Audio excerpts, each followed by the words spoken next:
Molecular compounds are the compounds that basically consist of two or more nonmetals, and that would give them a stable configuration. They always consist of bonds that are called as covalent bonds, and they only consist of the elements that are nonmetals. For example, we can think of CO2. Carbon is a nonmetal, oxygen is a nonmetal, so this compound is a molecular compound. N2O5, nitrogen is a nonmetal, oxygen is a nonmetal, PCl3 is a molecular compound because phosphorus is a nonmetal, chlorine is a nonmetal. So how do we write the name and formula for molecular compound? Basically, the rule is that when we are naming a molecular compound, the first nonmetal in the formula is named by the element name. So whatever is the name of the first nonmetal that we see, we basically just use the name of it element. And the second nonmetal is named by using the first syllable of the name followed by IDE. Okay, and whenever there is a subscript present in the formula, that basically tells us what is the number of atoms present in the element. And to show how many number of atoms are present, we basically use a prefix in front of its name. Prefix means, let's say if there is one atom present, we use the name mono. If it's two atoms, di, three atoms, tri, four atoms, tetra, five atoms, penta, 6 atoms hexa, 7 atoms hepta, 8 atoms octa, 9 atoms nona, and 10 atoms deca. For instance, we can take an example of one of the compounds. Let's say if I'm working with NO. Okay, so this is a molecular compound. How do I know that? First thing, I need to identify that N is a nonmetal, oxygen is also a nonmetal, which means this is a molecular compound. And how do we name the molecular compound? We are going to follow these two rules that are given to us. The first nonmetal that is written in the formula is nitrogen. So we basically just use the name of the element. So it will be written as nitrogen, followed by the name of the second non-metal with ending with IDE. So this will be oxide. Now the subscripts that we see here, we have to also tell what are those subscripts. So what is the, if there is no subscript written, that essentially means this is 1. So you can assume NO means N1 and O1. Usually whenever the number of atom is 1, we usually skip the writing the number 1. But that essentially means it's one atom of nitrogen, one atom of oxygen. So for 1, we use a prefix mono. So if we were to put here a prefix, that would be mono. So you would think it would be mononitrogen monoxide, right? But ideally, whenever we are writing the name, you would never see the name to begin with mono. So whenever, even though it is mono, if there's one atom in the first element, you would never use the prefix mono in the very beginning. So even if it is one atom, you can basically just get rid of mono. But if it is 2, 3, 4, any other numbers, you would still keep the prefix on. Only prefix that we never use in the beginning of the name of the first element is mono. So final name of this compound is going to be nitrogen monoxide. And here, since it's like two O's, you basically can get rid of one of these and use monoxide. Let's try naming a couple other compounds. Let's say if we are working with this, what would be the name of this compound? First thing, you should identify if it's molecular or ionic. So carbon is a nonmetal, oxygen is a nonmetal, meaning both are nonmetal, so this is a molecular compound. And these are the rules that we use to name molecular compounds.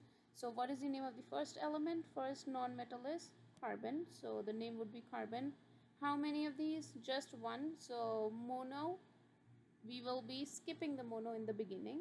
The next second element is oxygen, so the name would be oxide. But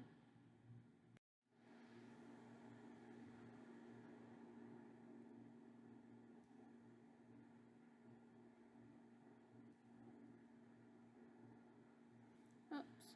So name would be here oxide, because the name second and non-metal ends with ITE. And how many of those do we have? Oh, never mind, this is going to be carbon dioxide. Okay, now if we were to name this compound, which is CO, we'll name the first element, which is carbon, followed by the second element, which is oxide. And how many of carbons? Carbon is 1, but we never put mono in the beginning, so that is going to stay as it is. How about this oxygen? This oxygen would be oxide, and we have one of those, so it would be monoxide. So carbon can be carbon dioxide, carbon monoxide. Right. Okay, moving on, let's. Okay, so this table gives you examples for a bunch of different molecular compounds that you can practice naming. So what I would suggest is you basically look at the formula and come up with their names on your own without looking at the answers here, and do the reverse as well. So look at the name of the compound and then try to come up with for the chemical formula for that compound. Let's try a couple questions. For instance, if I'm looking what would be the chemical formula for this compound, it is called carbon disulfide. So when you look at the name from here, you can basically tell that this is an example of molecular compound. Why? Because we only use these prefixes in case of molecular compounds. Secondly, you can also see that the carbon and sulfide both are non-metal in nature, meaning these are molecular compounds. Now to write the name, you basically write the first element, which is carbon, so that comes first. Then it is disulfide, meaning we have two. Sulfide stands for sulfur, which means we have two of those, so whatever is the prefix, that would become your subscript in the molecular formula. So the molecular formula here would be CS2. Carbon dioxide, we first write the name of the first non-metal, which is carbon. And how many of these we have? No number is given, meaning it's 1. Dioxide means there are 2 oxygen atoms, so O2. Whatever is your prefix will become your subscript in the molecular formula. And when you're doing the reverse, so if you're going from formula to name, whatever is your subscript, that becomes your prefix for the naming. So you see right here, nitrogen, NO, we just wrote this name in the previous slide. We wrote it as nitrogen monoxide. So my advice is that you stick with using the prefix mono. Sometimes you'll see that mono is not used that much, which is all right. Sometimes people skip those, but in my suggestion, you should stick to the rule and just put monoxide. Both of those would be acceptable. Okay. Let's try writing the name for this particular compound. This is N2O. So we'll write the name of the first non-metal, which is nitrogen. How many of those do we have? 2 nitrogen. So it would be dinitrogen. And then is the oxygen element. Oxygen will turn into oxide. How many of those do we have? Nothing's written, meaning I only have 1.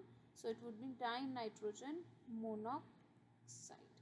So basically, you can see right here, the table tells you it's dinitrogen oxide, which is also all right, but I would suggest you stick to the rule. If it's mono, you just use the mono. And remember, we'd never use mono in front of the name starting. None of the names you will see will start with mono. Okay. You can try this question. What is this? This is, if you just look at the formula, it is sulfur. How many? 1. So there's no prefix. And then we have fluorine, and here we have 6 of fluorines, so it would turn, the prefix would be hexa because it is 6, and fluorine will turn into fluoride. So the name would be sulfur hexafluoride. Now if we were doing the reverse, if the name was given and we were to go to the formula, sulfur would be S, fluoride would be F. How many of fluoride? 6. So formula would be SF6. So writing the naming and writing the formula of molecular compounds is a lot easier. Okay. Another study check question is, write the molecular formula for diphosphorus pentoxide. So first, when you see this formula, you know this is a molecular compound. Why? Because you're seeing these prefixes written, and you never see prefixes written in ionic compounds. So what would be the formula here? We'll start with phosphorus. Phosphorus is P. How many? Di, meaning we have 2 of those. So whatever is your prefix will turn into your subscript. Next we have oxide. Oxide basically stands for oxygen. How many of oxides? We have pent. Pent means it's 5, so that would turn into your prefix. So molecular formula here would be P2O5. So this is all about naming molecular compounds. This is the easiest type of questions that you can get from molecular compounds, naming of molecular compounds.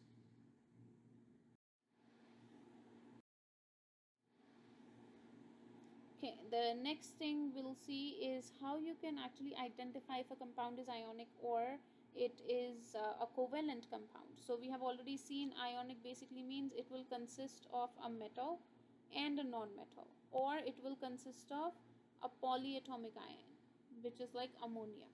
Okay, so whenever you see ionic compounds, they will always consist of a metal and a non-metal, or instead of a metal, it will consist of polyatomic ion, which is ammonium ion, no other ions.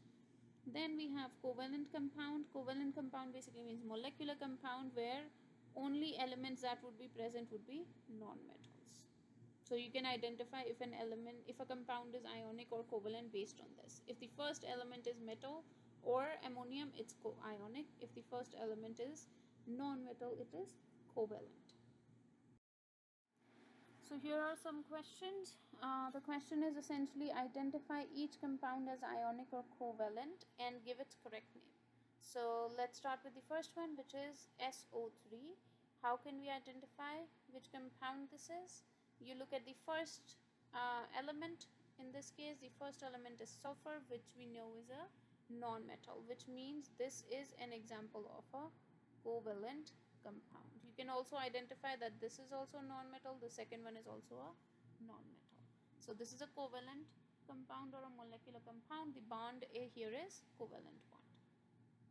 Now the next thing is name of this compound. So we start with naming the first non-metal, which is sulfur. How many of those? 1.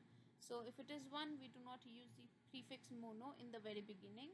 So we'll start with sulfur, followed by the name of the second non-metal, which is oxygen. Oxygen will turn into oxide, so it would be oxide. How many of those? 3. So the prefix would be trioxide. Okay, the next compound that we see is BaCl2. Which type of compound it is? Ba is an example of a metal. How do I know that? If you look up Ba in your periodic table, you will see that Ba is present in the second group in your periodic table. This is barium. If it's present in the left side of the periodic table, it is a metal. Whenever it's a metal, the compound is ionic. This is a metal followed by a non-metal. How do we name ionic compounds? You simply write name of the metal, which is barium, followed by name of the anion, which is chloride. So instead of chlorine, again you use the first syllable followed by IDE. If this was a type 2 metal, we would be using Roman numerals in between, but since this barium is a type 1 metal, we can predict its charge. We will not be using any Roman numerals in between. So the name is going to be simply barium chloride. How about this? What you see right here is NH4. What is NH4? NH4 is ammonium ion. So whenever you see NH4, that essentially means this is an ion. So the compound has to be ionic. Okay. If you have memorized the polyatomic ions, you would be able to recognize that PO3 is phosphite ion and NH4 is ammonium ion. Here again, we do not care about this number that we see or the subscript that we see because this is ionic. How do you name ionic compounds with polyatomic ions? You basically write the name of the first cation, which is ammonium. So it would be ammonium, followed by name of the second anion, which is phosphate in this case. So the phosphite, PO3 is phosphite, so name would be ammonium phosphite. Okay, moving on, we see this compound, which is Cu2CO3. What is Cu? Cu is an example of a metal for sure. Cu stands for copper. Copper is a metal. So this compound is also ionic in nature. What is the name of this? Again, you start with the name of the metal followed by name of the second ion, which in this case is anion. This is called CO3. CO3 2 minus is always carbonate ion. But first thing we have to see, if I'm writing the name copper, copper is a type 2 metal, which means I need to give its charge in parentheses. So we have to figure out what is the charge on this copper. How would we figure that out? Let's do this right here. So copper 2 plus mean CuCO3, Cu2CO3. So we first need to identify that this is copper. If we have two of those, that means let's assume the charge of each copper is X, and we have two of those, so the total charge would be 2x. What is the charge of this anion? Remember this, everything goes together. This is CO3 2 minus. So carbonate ion usually carries a charge of -2. How many of those do we have? We only have one. So that would be a total charge of -2 will be equal to 0, because the total charge on the compound is 0. So if you don't understand this, then basically that means you need to go back and review the video which is on ionic compound. So that would be the video right before this, video number 1 for naming ionic compounds. Anyways, moving forward, if I'm trying to solve for x here, this would give me 2x plus minus means a negative. 2 will be equal to 0.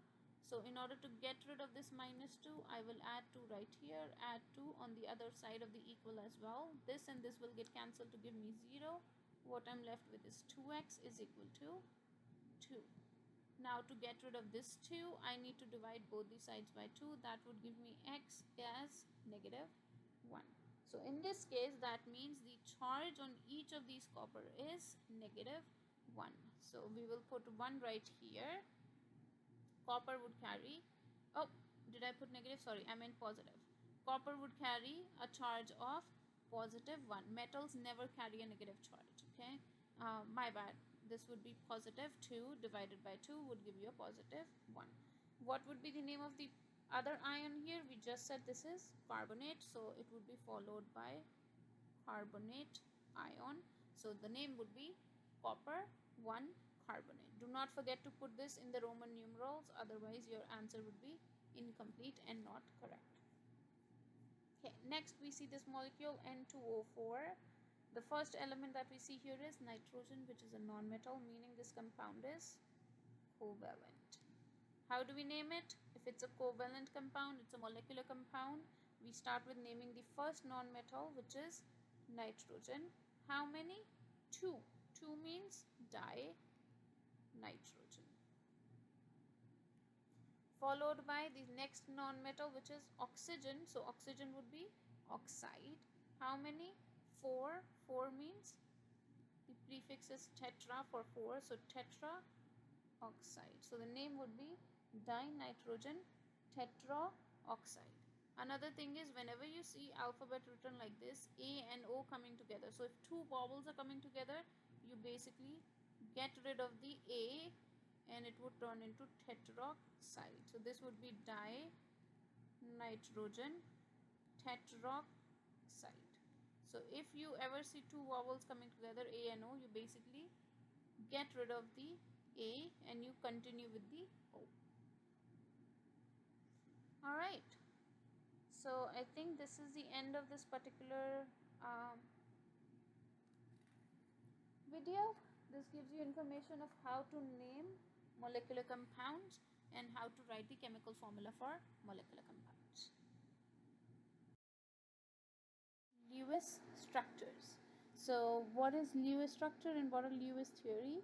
Lewis bonding theory basically emphasizes the importance of valence electron. Like we have discussed before, whenever compounds are formed, the way these compounds are usually formed is by either sharing electrons in covalent compounds, or by transfer of electrons. For instance, that transfer of electron usually happens in ionic compounds.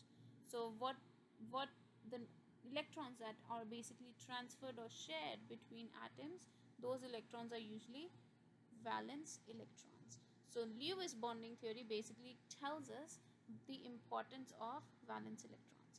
So whenever we are drawing a Lewis structure, we basically use dots to represent the valence electrons that are either present on the atom or they are being shared by the atom. So whenever you see a Lewis structure and you see any dots on that structure, each of those dot is representing one valence electrons. So the idea of this theory is that we can basically prepare the structure of the atom and we can predict what valence electrons are being shared, what is the arrangement of electrons, and what is the shape of that particular molecule. And for determining all of that information, Lewis bonding theory is very helpful. So here you can see some of the examples of Lewis dot structures of some of the elements.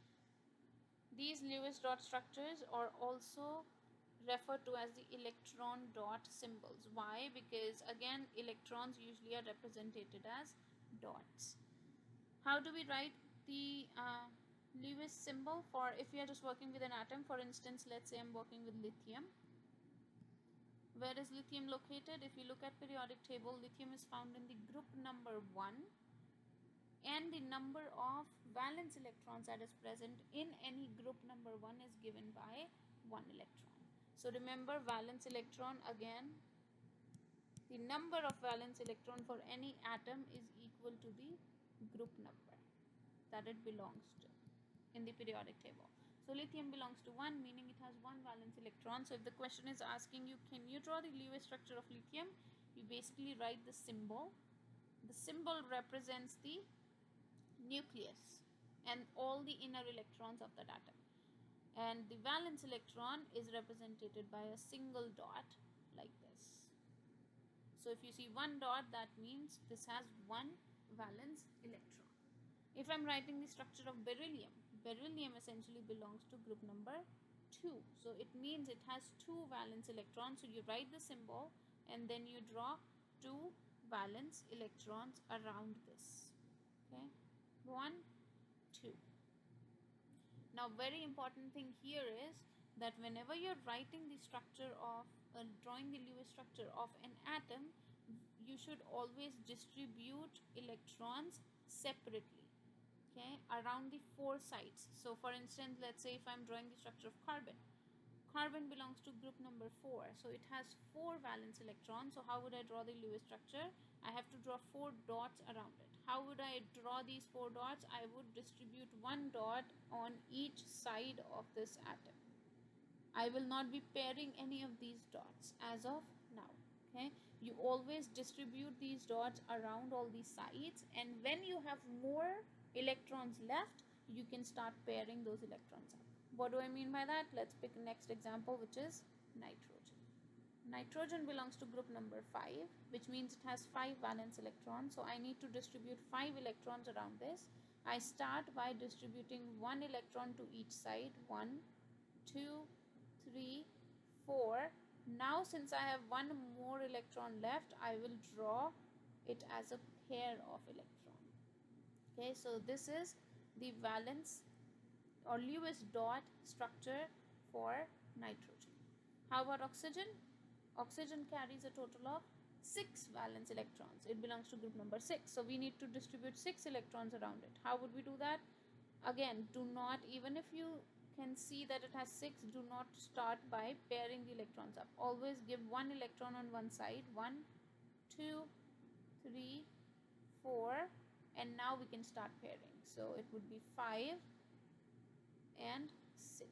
So basically it will consist of 2 electron as pair and 2 lone electrons. Okay, these are alone electrons. Next, let's pick example of fluorine. Fluorine is belonging to group number 7, so it has 7 valence electrons. So let's start distributing around it. 1, 2, 3, 4, and now I start pairing 5, 6, and 7. Lastly, let's pick the example of neon.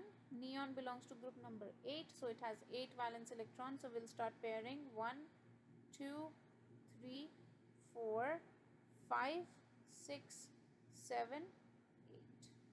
So that is the structure of Lewis structure of neon. Now what is important when you're drawing the Lewis structure? Remember, every element or every atom is trying to achieve the electronic state of inert gases or noble gases. For instance, what does that mean? They are trying to attain 8 electrons in their valence shell. So something like this. So neon, it belongs to inert gases or noble gases. See, neon has 8 electrons. Except a few examples, most of them are trying to attain 8 electrons in their outermost shell. Okay. We can also draw the Lewis structure for a molecule. So right now what we did in the previous example, we drew the Lewis structure of just the atoms. Now if we are drawing a molecule, we can draw the valence electron for a Lewis structure for the valence electrons of a molecule as well. Here basically the idea is that we are trying to arrange the electrons so that each of the atom has octet completed. So we are trying to see that each atom at least has 8 electrons in its around itself. Okay, there are again some exceptions to this. We'll talk about those in a little bit. Now whenever we draw the Lewis structure, it would look something like this. Let's actually draw a Lewis structure first. So let's see what are the rules that whenever we draw Lewis structure. So here are some of the rules. The first thing you do is you write the formula. Formula of the compound would be given to you. So you attach the atoms together in a skeletal structure. What do I mean by that? For instance, let's say I'm drawing the structure of PCl3. Okay, we'll pick an example. Let's say I'm drawing the structure of PCl3. The first rule is attach the atoms together in a skeletal structure. How would you do that? Most metallic element is generally in the center, or sometimes the central atom tends to be the least one in the formula. So if I'm looking at this particular compound, it consists of phosphorus and chlorine atoms. Which of these two is more metallic? We have learnt about metallic character in the periodic trends in one of the previous videos. So based on that rule, you would know that everything that lies, the metallic character basically reduces as we go from left to right in the periodic table. So chlorine is less metallic, phosphorus is more metallic, which means phosphorus will be in the center. The other rule also gives you another hint that the central atom usually tends to be the least one in the formula. So here we have only one atom of phosphorus, 3 atoms of chlorine, meaning the least number of atoms are present for phosphorus. So phosphorus will be in the middle. Then the rule also tells you halogens and hydrogens are generally terminal. Halogen means everything that belongs to group number 7. Chlorine belongs to group number 7. Also, hydrogens are generally terminal. Terminal means they will be, whatever comes in the middle will come in the middle, in the center. Rest, everything will be around it. So I'll distribute chlorine. We have 3 of those, so I'll distribute chlorine on 3 sides of phosphorus atom. Another rule is, which you can remember, it doesn't apply to this example, but in case of oxyacids, the acid hydrogens are attached to an oxygen. Oxyacid basically means something like H2SO4. So oxyacid means it consists of hydrogen. They will always start with hydrogen, the formula, followed by one non-metal and another oxygen non-metal. So it will always consist of oxygen and hydrogen and some other non-metal. If it is like this, you put this atom, the loner atom, in the middle. That would be your central atom. Oxygens would be around it and hydrogens would be terminal. So hydrogens will always be attached to the oxygens around it. Okay, that is what the first rule tells us. Then we come to the second rule. The second rule says calculate the total number of valence electrons available for bonding. Total number of valence electron means use the group number of periodic table to find the number of valence electrons for each atom. Then you add those up, add or sum it up.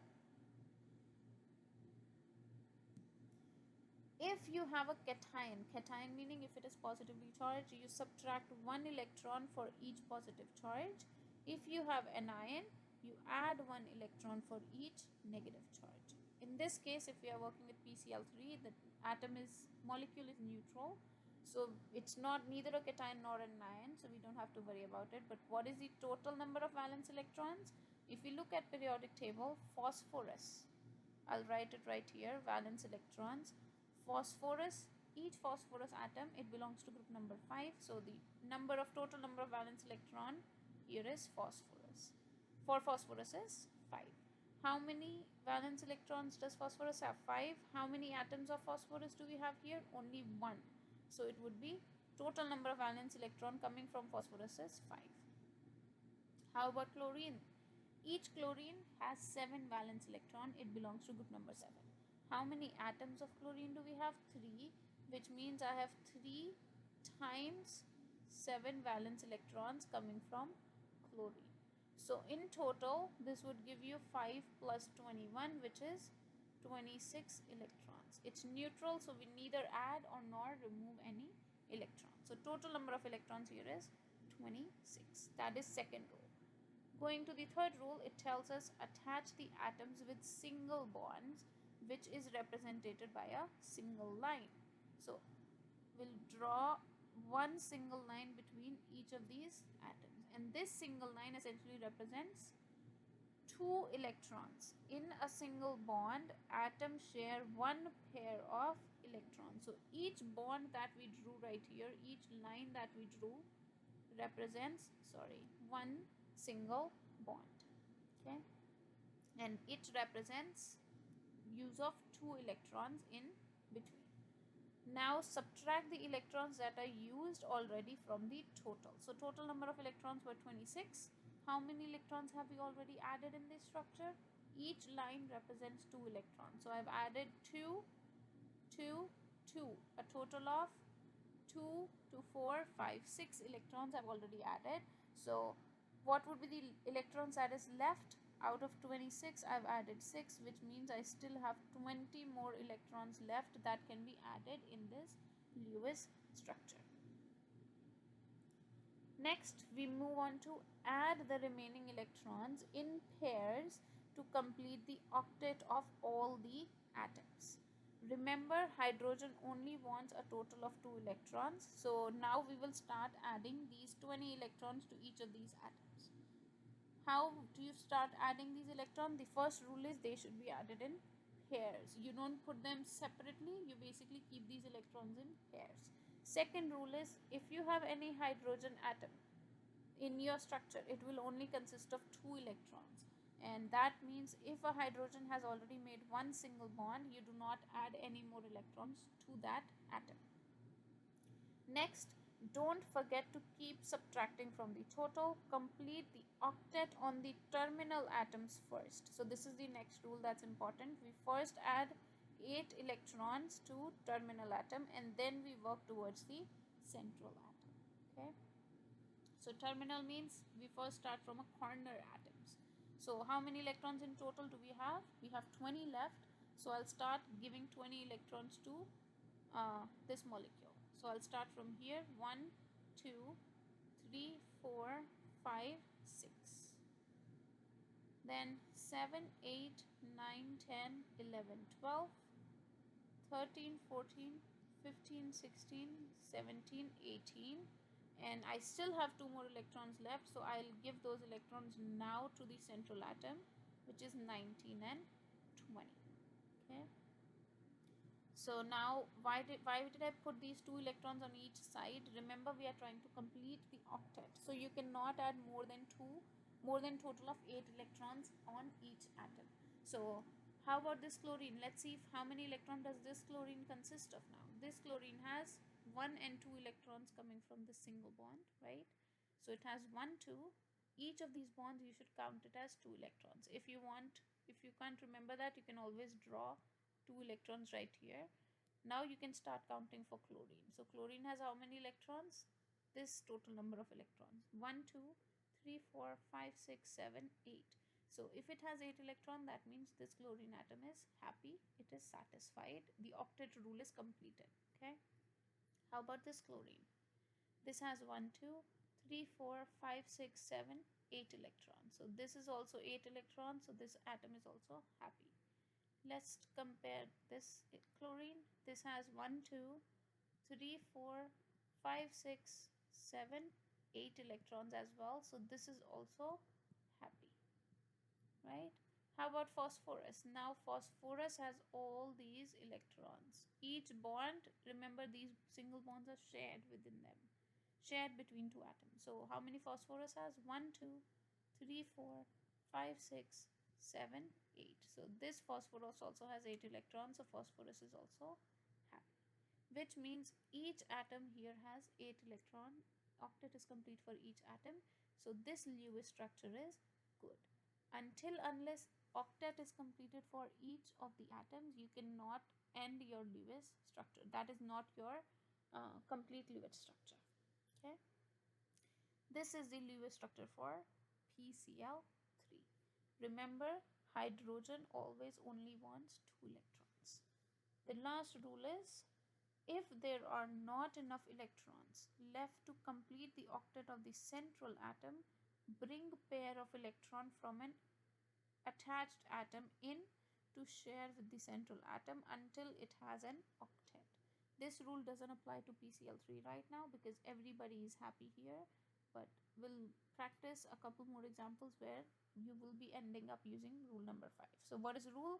It tells us that if there are not enough electrons to complete the octet of central atom, so in this case, if the central atom right in the middle, you can't complete at the end, you drew your structure, you're trying to confirm if everybody is happy. In case the central atom is not happy, its octet is not complete, you will bring a pair of electron from the attached atom in to share with the central atom until its octet rule is completed. Okay. And lastly, it says try to follow the common bonding patterns. What does that mean? The common bonding pattern essentially means, oh, I'll come to that in a little bit, but let me first draw the final structure because this is not the answer that you're going to give in the exam. The answer would be P. Each of these middle electrons, you basically, that shared electron that you see in the bond, you don't draw those. You instead draw a single line. Each line represents a single bond followed by these atoms, and then draw all these electrons. So phosphorus has 2, chlorine has 2, 2, 4, 5, 6. So this chlorine also has 6 electrons around it, 6 around it, and then a bond. Now I want to give you another definition of a couple things here.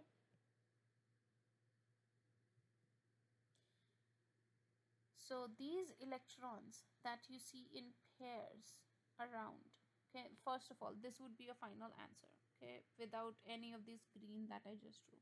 This would be a final answer. Now let me give you some definitions here. All these electrons that you see around the atoms, these electrons are present in pairs. These electrons are called as lone pairs. Okay. The electrons that are present in these bonds that you see, that we usually don't draw, these electrons that we see in these bonds, right here, let me draw them with a different color. These electrons are referred to as bonding electrons. Okay, these are bonding, bonding electrons. Bonding electrons are the electrons that are shared in a covalent bond. Okay, all the other electrons that are around this, which is essentially the lone pairs that are present, they are also called as non-bonding electrons. So sometimes the question could be as simple as this. So in the structure of PCl3, how many non-bonding electrons or how many lone pairs are present, how many non-bonding electrons are present on phosphorus? So if you draw the structure, your phosphorus has 2 non-bonding electrons, so the answer to non-bonding electrons would be 2 on phosphorus. How many lone pair does phosphorus have? Lone pair means we are talking about how many pairs. So phosphorus only has 1 lone pair, so your answer would be 1. How many lone pairs does each chlorine have? Each chlorine atom has 1, 2, 3, a total of 3 lone pairs. How many non-bonding electrons does chlorine have? 1, 2, 3, 4, 5, 6. 6 non-bonding electrons. How many bonding electrons are present uh, in the molecular structure of PCl3? So it consists of 1, 2, 3, 4, 5, 6. So it consists of 6 bonding electrons in case of a molecule of PCl3. So you should know how to differentiate between the electrons. Okay.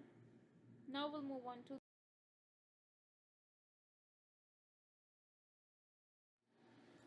slide and we'll try out some more examples. Before we actually do the example, remember in the last rule we saw that there are some patterns that usually exist. So the rules told you try to follow the bonding pattern. The bonding pattern essentially is this right here that is explained to you in the table. This is the typical bonding pattern for some non-metals, which means typically an atom of hydrogen will only form one bond. An atom of boron usually forms three bonds. An atom of carbon or silicon usually form four bonds. So four bond means here we are talking about total number of single lines that you're going to draw around the atom. Elements like nitrogen and phosphorus usually form three bonds each.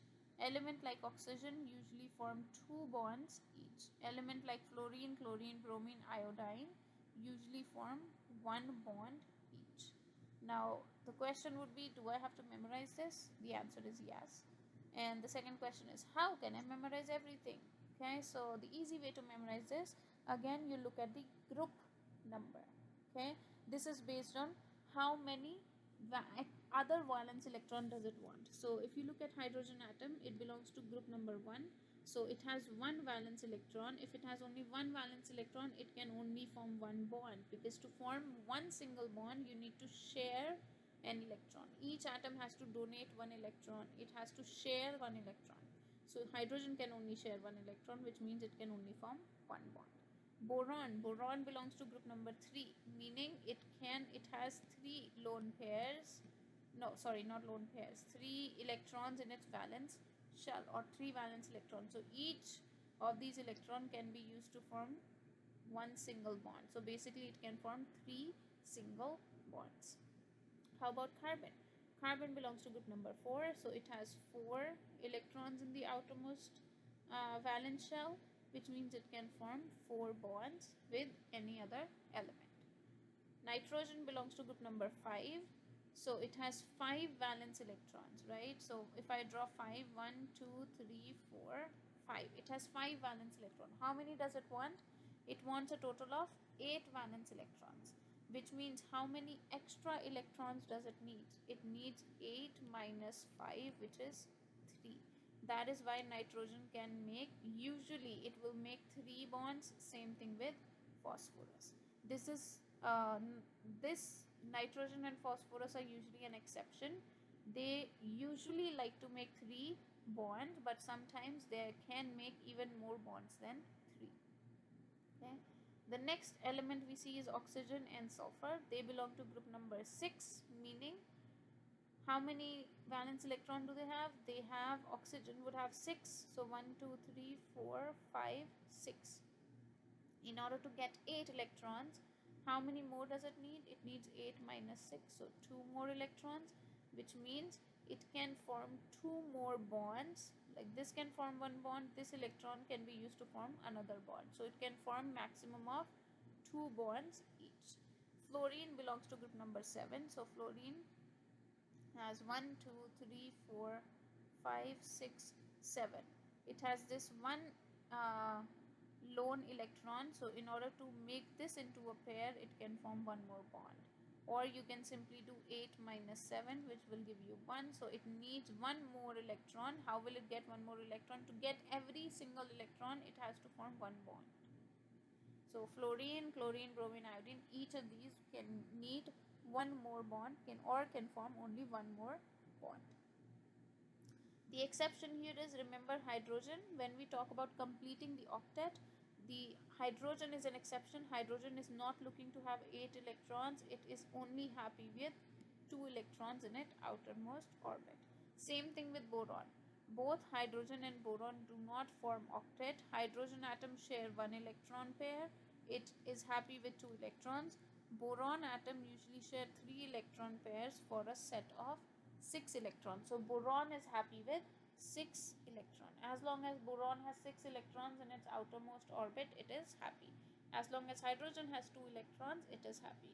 Rest everybody else wants 8 electrons in its outermost orbit. Okay, so let's now remember all these rules and practice some questions. Okay, for instance, let's say if we were to draw the Lewis structure for a molecule of methane. Methane is CH4. Again, I do not expect you to memorize this name methane as of now.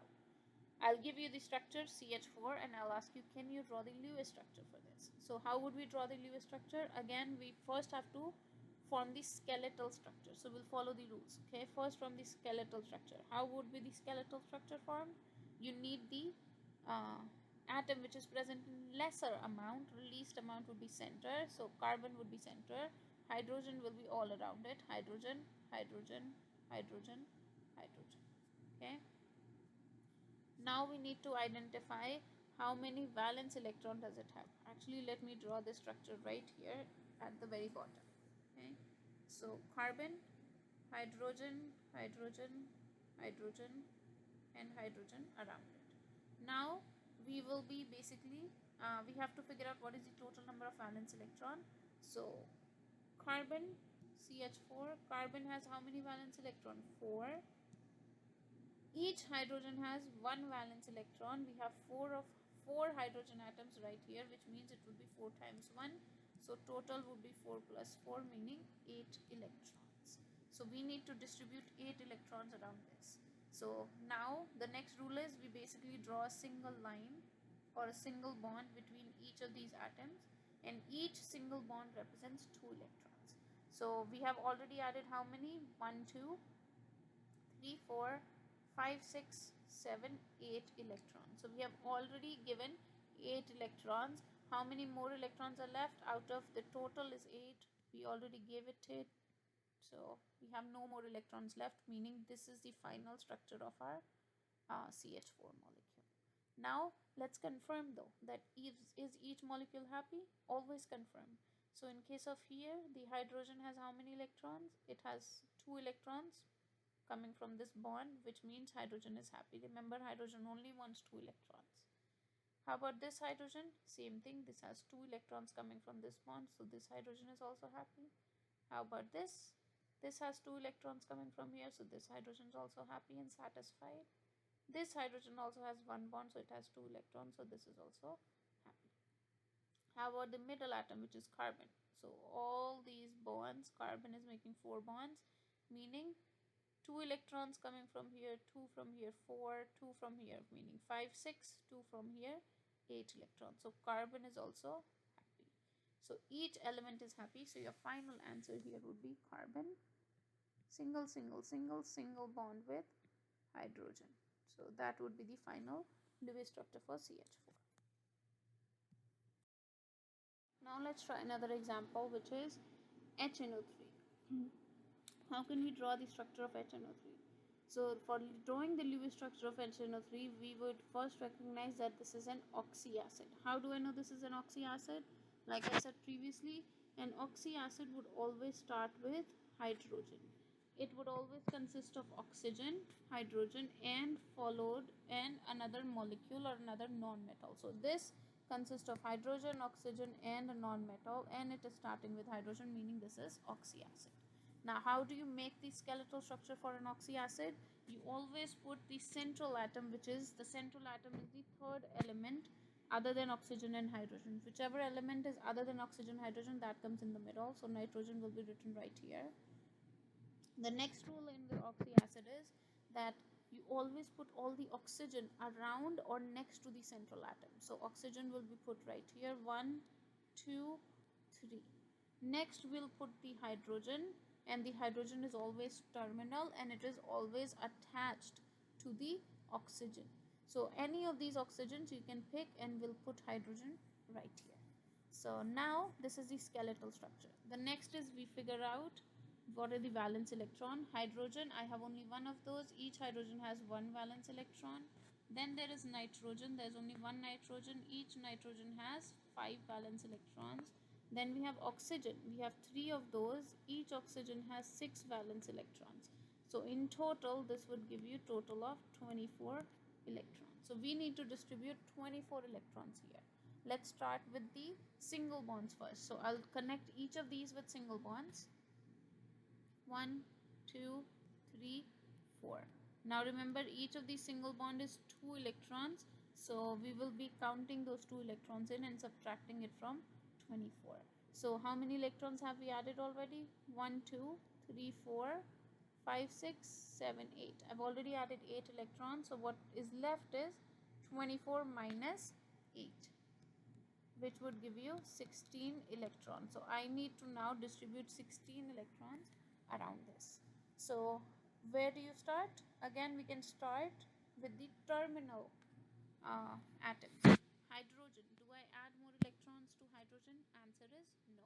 Why? Because hydrogen is happy with 2 electrons. It already has one bond. As long as hydrogen has one bond created, you cannot add more electrons to hydrogen. So what is the next one? We'll start adding electrons to oxygen. So this oxygen already has 1, 2, 3, 4, 5, 6, 7, 8, right?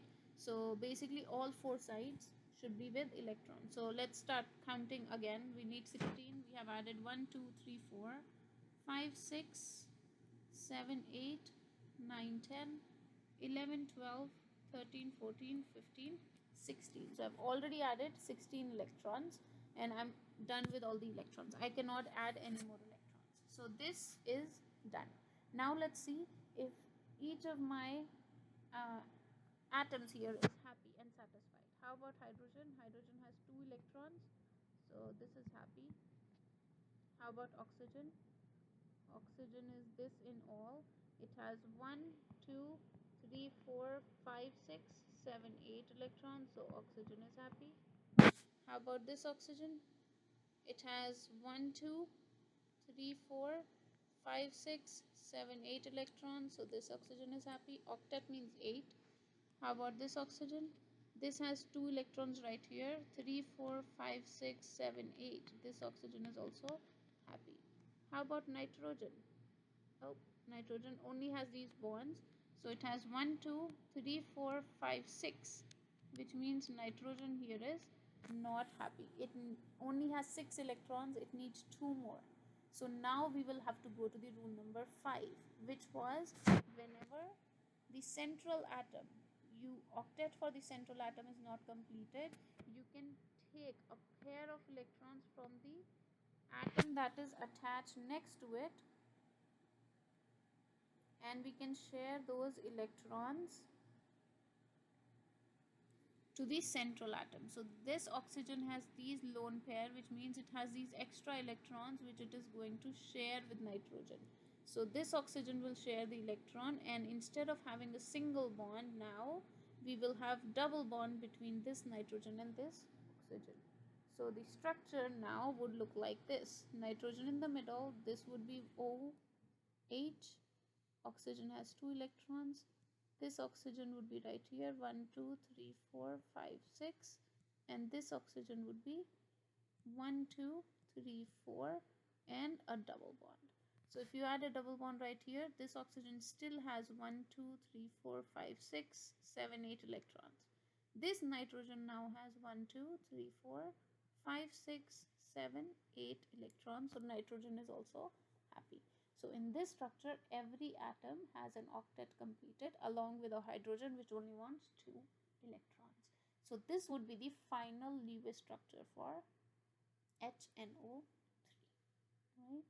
So if sometimes the central atom is not happy, you basically can take electron from the outside atom and give it to nitrogen. Now what is the difference here? I took the electrons from this oxygen. Why not this oxygen? Okay. First question is that. Second question is, I took electron from this oxygen. Why not this? You can take electron from this oxygen or this is oxygen. It would still be the same structure, right? That would mean this oxygen has a double bond with nitrogen, or you could draw this oxygen with a double bond, this oxygen with a single bond. It really doesn't matter. They are the same atoms.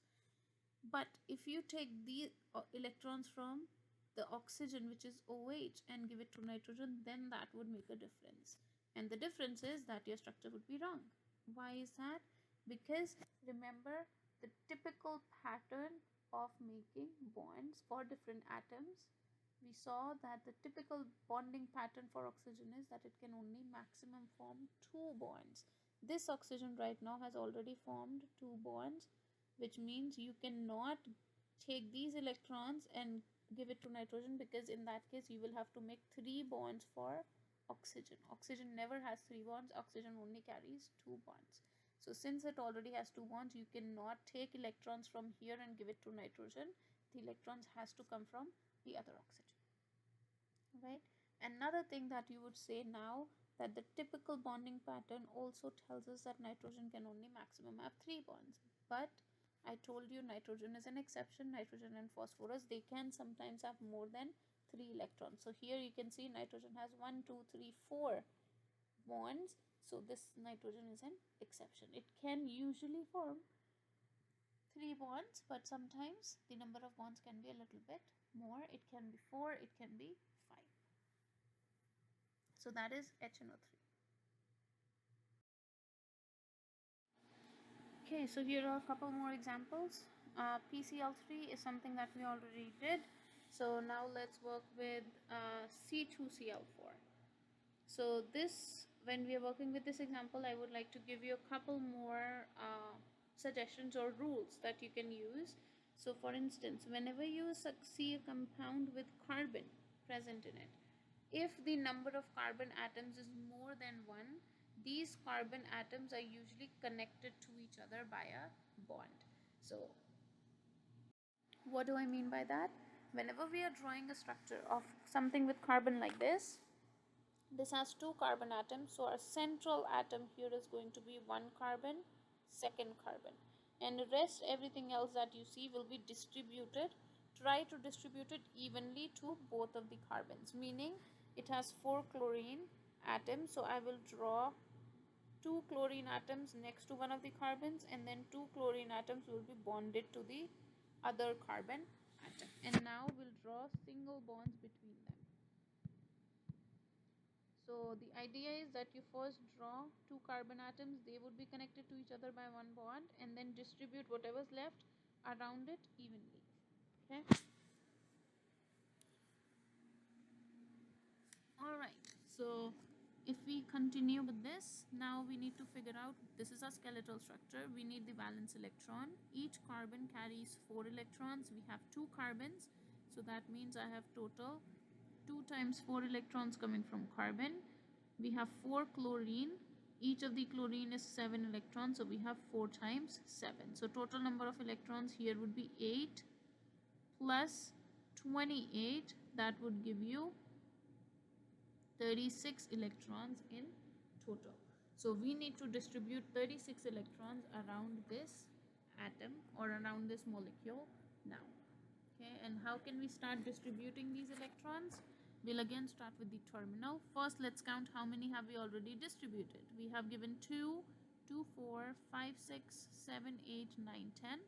Then we can start from here. 11, 12, 13, 14, 15, 16, 17, 18, 19, 20, 21, 22, 23, 24, 25, 26, 27, 28, 29, 30, 31, 32, 33, 34, 35, 36.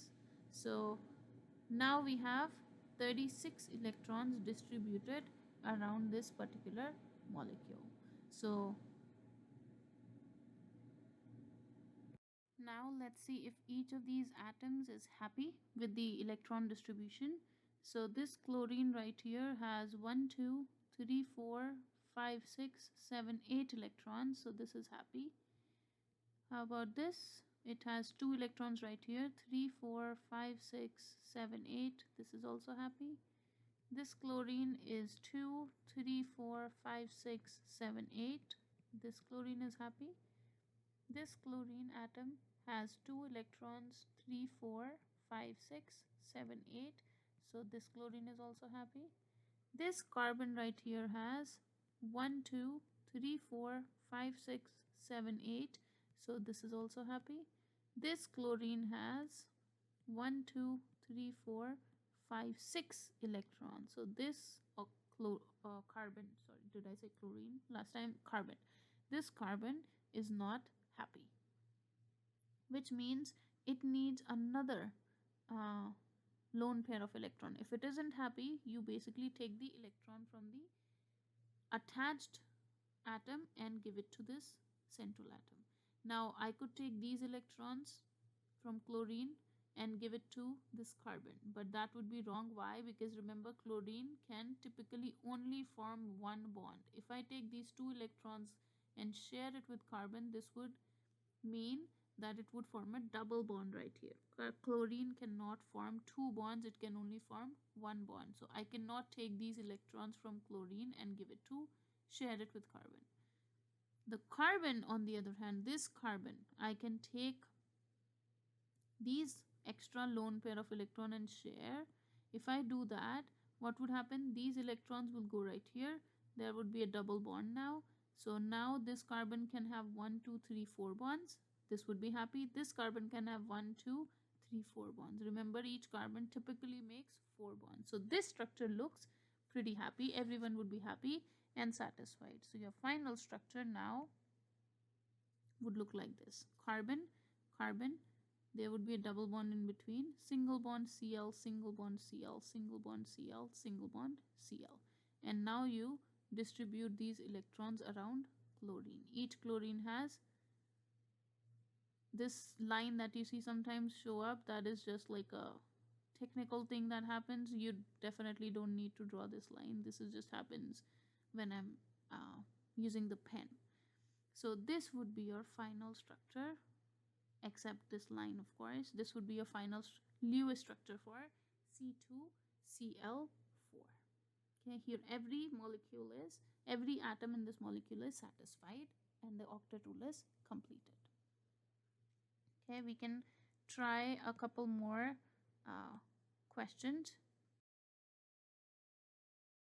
Here are some more examples that we can practice. For instance, let's start with hydrogen peroxide. Hydrogen peroxide is H2O2. So if we were to draw the structure of H2, remember, hydrogens are always attached to oxygen. They are terminal, which means the middle atoms are always going to be oxygen, and then each hydrogen you can distribute it next to each oxygen. So now the skeletal structure would look something like this. I will connect them all with a single bond, meaning 2 electrons, and this is my skeletal structure. Let's figure out what is the total number of valence electrons. We have total of 2 hydrogen. Each hydrogen has 1 electron, so that would be 2 times 1, plus we have 2 oxygen atoms and each oxygen carries 6 electrons, so this would be 2 times 6. So total would be 2 plus 12, which is 14 electrons. So we need to distribute 14 electrons now. So let's see how many have we already distributed. We have given 2, 4, 5, 6 electrons already. So if I take 6 electrons off from here, I will be left with 8 more electrons to distribute. So I need to give 8 more electrons around. If I were to give 8 electrons, I do not add any more electrons to hydrogen because each hydrogen has formed 1 bond and they have 2 electrons, they are happy. These 8 electrons are going to go to oxygen. So we start with 1. This would get 2, 2, 4, 5, 6, 7, 8. Let's confirm if every atom is happy and satisfied. Hydrogen has 2 electrons, yes. This has 2 electrons, yes. This oxygen has 2, 2, 4, 5, 6, 7, 8. So this oxygen is happy. This oxygen is forming these many bonds. So this has 2, 2, 4, 5, 6, 7, 8. So this oxygen is also happy.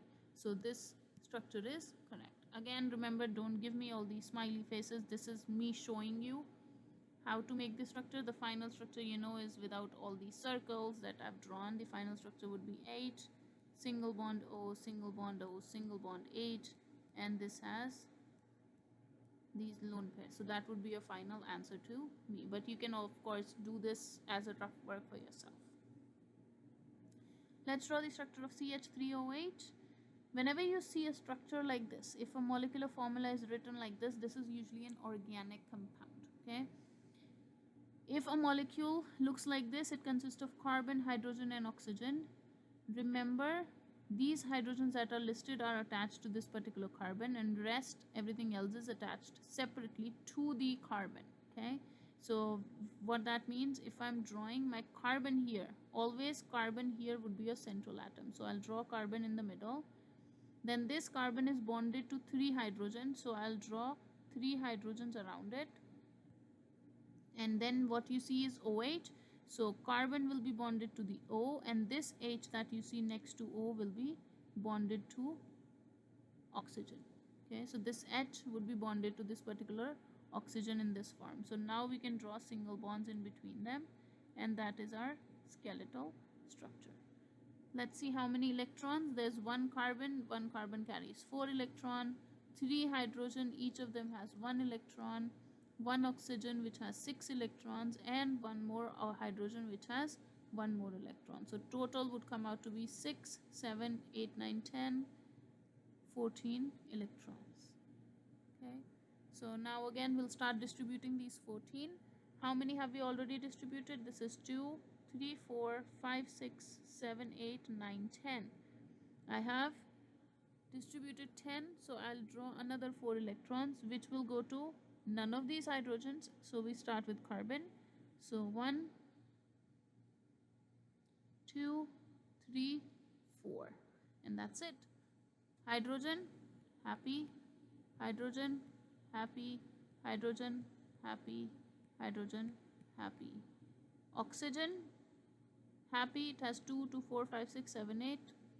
Carbon has 4 bonds, which means a total of 8 electrons, so carbon, happy. So your final structure would be C, single bond O, single bond H, and then each hydrogen, 3 hydrogen next to carbon, and then oxygen would have 2 lone pairs. So that would be your final structure.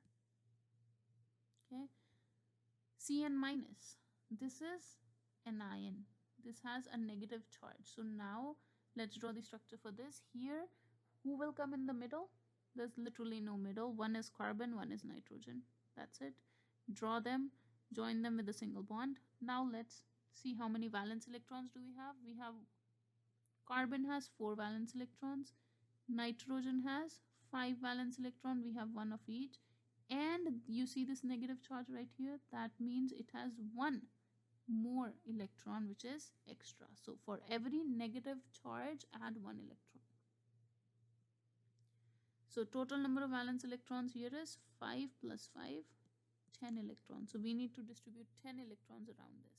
We have already given it 2 electrons right here. Let me draw this because it looks like a double bond now. So we have already given it 2 electrons right here. Now we can start distributing the other electrons. And where should we start? We'll start with nitrogen. Nitrogen is more electronegative, or the definition of electronegativity will come in another video. So for now, just remember nitrogen is more electronegative. So we'll start distributing electrons from to nitrogen first. So how many electrons do we need? Total of 10. This is 2, 3, 4, 5, 6, 7, 8, 9, 10. So I have given this total of 10 electrons. Now let's see how many electrons does each of these atoms have. This nitrogen has 1, 2, 3, 4, 5, 6, 7, 8. So this nitrogen is happy. How about carbon? Carbon only has 2, 3, 4. Not happy at all. Very, very unhappy, right? Which means what would happen? This carbon only has 2, 3, 4 electron. It needs 4 more. Where would those come from? This nitrogen will donate, or not donate, but share 4 more electrons. So it will share this lone pair, that would make 1 bond. This lone pair, that would make a third bond. So basically this would consist of carbon triple bonded to nitrogen. This nitrogen will have one lone pair, this carbon will have one lone pair. And since there is a negative charge, remember this negative charge, do not forget that. Whenever the molecule or the ion that you're working with, if it's an ion, if it has charge, you put your Lewis structure in parentheses and you put the charge up as a superscript. So this is -1, so I'll put a negative next to the structure. This would be your final answer right here. So this bond that we see right here, 1, 2, 3, if it's 3 bonds present between 2 atoms, this is called a triple bond. If there is 2 bonds present between an atom, it is called a double bond. And if it's only 1 bond present, it's called a single bond. Right? So these are some of the examples. Here are a couple more examples. Let's quickly go through those. We have CH3, CH2, OH. Again, whenever you see something with carbons, remember all the carbons have to be bonded to each other. So I see 1 carbon, 2 carbon, which means carbon and carbon are going to be in the middle, bonded to each other. This carbon right here has 3 hydrogen bonded to itself. So I'll draw 3 hydrogen next to it. Always draw this. Okay, this carbon has 2 hydrogen next to it. So I'll draw 1 hydrogen, second hydrogen.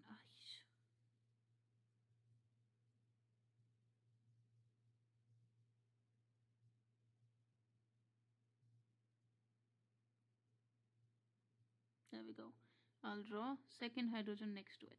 Then we have an OH, and who gets the O? This carbon, one of these carbons, the carbon which is next to will get the O, and then this hydrogen will be bonded to this oxygen. Okay, so this hydrogen that you see as an OH, this hydrogen in the OH is not bonded to the carbon, it is bonded to O. Remember that. Okay. All right, now we have our skeletal structure. Let's find the valence electron. One carbon has, total number of carbon here is 1 and 2. So each carbon has 4 electrons. So I need 2 times 4. How many hydrogen? We have 3, 4, 5, 6 hydrogen atoms. So 6 times 1. And we have 1 oxygen, which is 6. So it's a total of 8 plus 6 plus 6, which would give you 12 plus 8. Total electrons will be 20. I need to give it 20 electrons. How many have I already given it? 1, 2, 3, 4. Oh, again, not a double bond. So I've already given it 1, 2, 3, 4, 5, 6, 7, 8, 9, 10, 11, 12, 13, 14, 15, 16. Now, I've already given it 16 electrons. So I'm only left with 4 electrons. So I'll start distributing 4 electrons. Who gets those? None of the hydrogen will get it. We start with oxygen. Don't start with carbons. Always start with the terminal groups. So oxygen will get 1, 2, 3, 4. That's it. All my electrons are over. Let's see if everybody got enough electrons and if their octet is complete. This hydrogen is happy, 2 electrons. This hydrogen is happy. All the hydrogens are basically happy here because they have 2 electrons each. As long as they have one single bond, hydrogens are happy.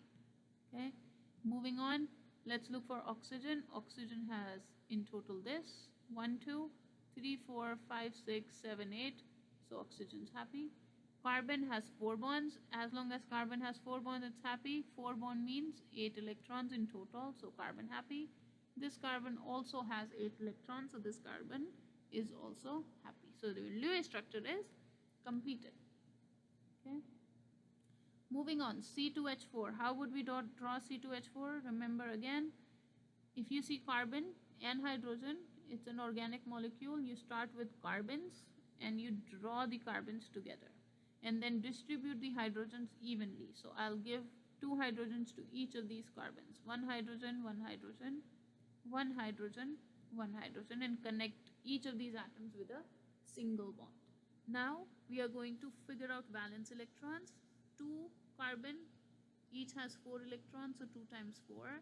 4 hydrogen, each has 1 electron, so 4 times 1. The total would be 2 times 4, 8 plus 4, which is 12 electrons. Now let's start giving 12 electrons. We have already given 1, 2, 3, 4, 5, 6, 7, 8, 9, 10. These are all single bonds. I've already given 10 electrons, so I'm left only with 2 electrons. Who would get those 2? One of these carbons. Let's see if everybody is happy. Basically, if you're working with carbon, one easy way to figure it out is as long as carbon does not have 4 bonds, it is not going to be happy. Carbon always wants 4 bonds. But we can also confirm it this way. This hydrogen has 2 electrons, happy, 2 electron, happy, 2 electron, happy, 2 electron, happy.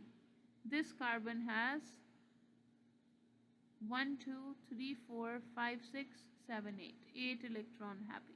This carbon only has 3 bonds, so it only has 1, 2, 3, 4, 5, 6 electrons, so this carbon is not happy, which means this lone pair that is present to this carbon is going to be shared between the 2 carbons, and it would turn into a double bond between carbons. So this bond is now called a double bond.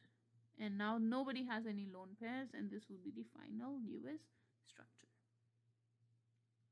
Let's finally draw this last structure. This would be consisting of 1 carbon. Then there are 2 hydrogens. Who has the 2 hydrogen? If it is attached to the carbon, you are going to attach these hydrogens to the carbon atom. Then there is 1 oxygen. It has no other hydrogen left, so this would be 1 oxygen. Now how many valence electrons? Carbon has 4, hydrogen has 1 each, and we have 2 of those. Oxygen has 6, so total is 12 electrons. So let's start giving this 12 electrons. We already have given 1, 2, 3, 4, 5, 6, 7, 8, 9, 10, 11, 12. So this is a total of 12 electrons. Let's confirm if each octet is completed. This has 2, happy. This hydrogen has 2, happy. This oxygen has 1, 2, 3, 4, 5, 6, 7, 8, happy. Carbon though only has 3 bonds, so it has 1, 2, 3, 4, 5, 6 electrons, so not happy. So what would be the final structure? This oxygen has lone pair, which it is going to share with carbon. So we will be left with carbon attached to 2 hydrogens and then attached to 1 oxygen by a double bond, because this electrons would be shared, and oxygen will be left with 2 lone pairs. So this would be the final structure for this particular molecule of formaldehyde. Okay, so that is how we can draw Lewis structure for any molecular compound. Now another important thing here is what you saw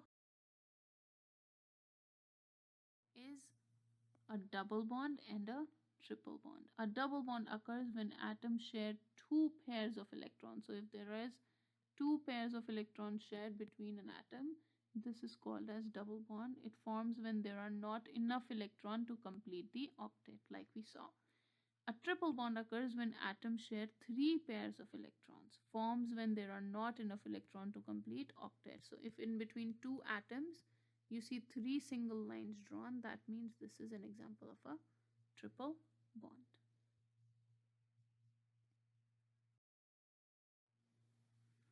Now, there are some exceptions to this octet rule. I've already told you those exceptions, but we can go through it again. Hydrogen only requires 2 electrons. It does not need 8 electrons in total. Boron usually has 6 valence electrons on its central atom, and boron is happy with having only 6 electrons. So for instance, if we are drawing the structure of BCl3, okay, like here you can see the structure of BCl3. We'll draw B, followed by B will be in the middle. Why? Because it is least number of atoms, followed by 3 Cl atoms, so around it.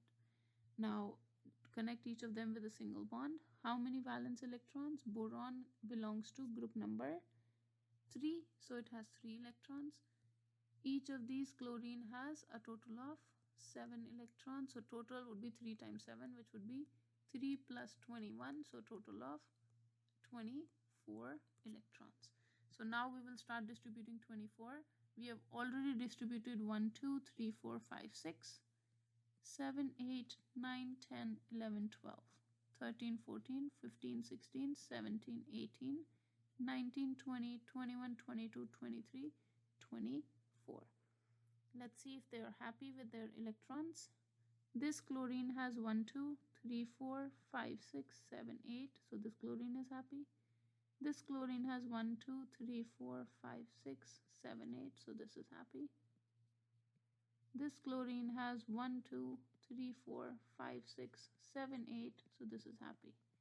Boron has 1, 2, 3, 4, 5, 6. Ideally, if it was anything else, we would say it is not happy, but boron is an exception. As long as boron has 6 electrons in its outermost valence shell, boron is also happy. So this is an example of an exception. Next exception was non-metals like phosphorus, sulfur, chlorine, bromine, and iodine can form compounds with 10 or 12 valence electrons. So this is also an exception. Sulfur atom has an octet in many compounds, meaning it usually has 8 electrons, but sometimes, for instance, in SF6, there are 12 valence electrons on sulfur. So if you draw SF6, it would look something like this. Sulfur is bonded to 6 fluorine atoms. So sulfur actually has 1, 2, 3, 4, 5, 6, 7, 8, 9, 10, 11, 12 electrons instead of having 8 electrons. And this is an exception. Sulfur here is still happy with having more than 8 electrons in its outermost shell. Okay, so here are some exceptions that you need to remember.